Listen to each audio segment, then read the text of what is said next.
So testing this vehicle for the refrigerant, 5% air. That's rather high. It's not the worst I've ever seen.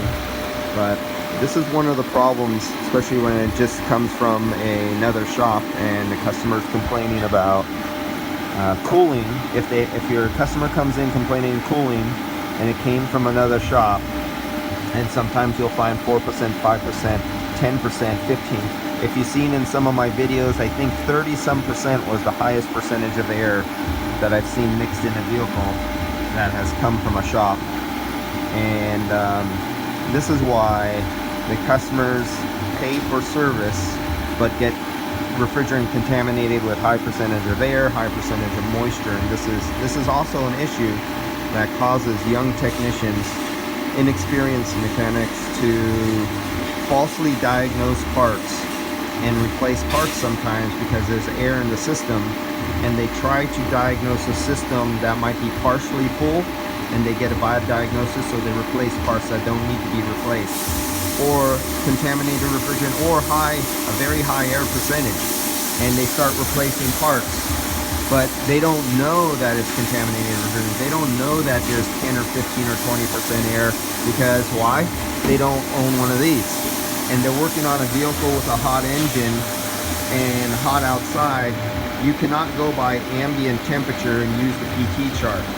If you let the vehicle sit overnight in a climate controlled garage where, say, you keep it at 70 degrees, and once all the metal lines and the compressor and everything is at 70 degrees, then you can use a PT chart to come close to the pressure related to temperature to tell if the refrigerant is contaminated or not.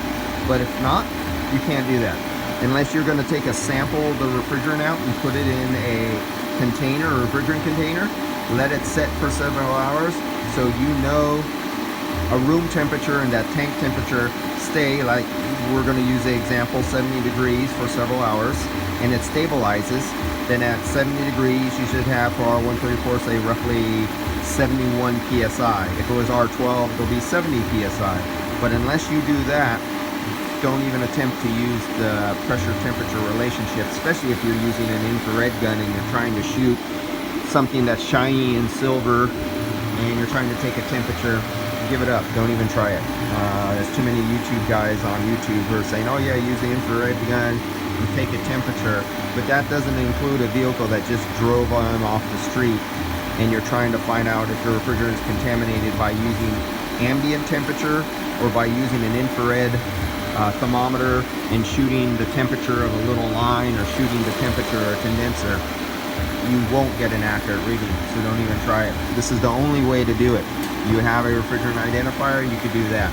Any other way, it's just somebody who read some of the information out of the material and took the facts out of context and tried to apply it in a method that doesn't work properly. Alright, that's all. Just gotta stress, if you take your vehicle to a shop, or if you are a shop and you don't have one of these and you guys are having a hard time because you don't have a refrigerant identifier, just hang up your gauges and go flip burgers, take out garbage, be a janitor, but stop working on cars, or just do brakes and do tune-ups and do oil changes and stuff like that. But a lot of the problems I'm seeing coming from other shops, or from shops who do this to their customers.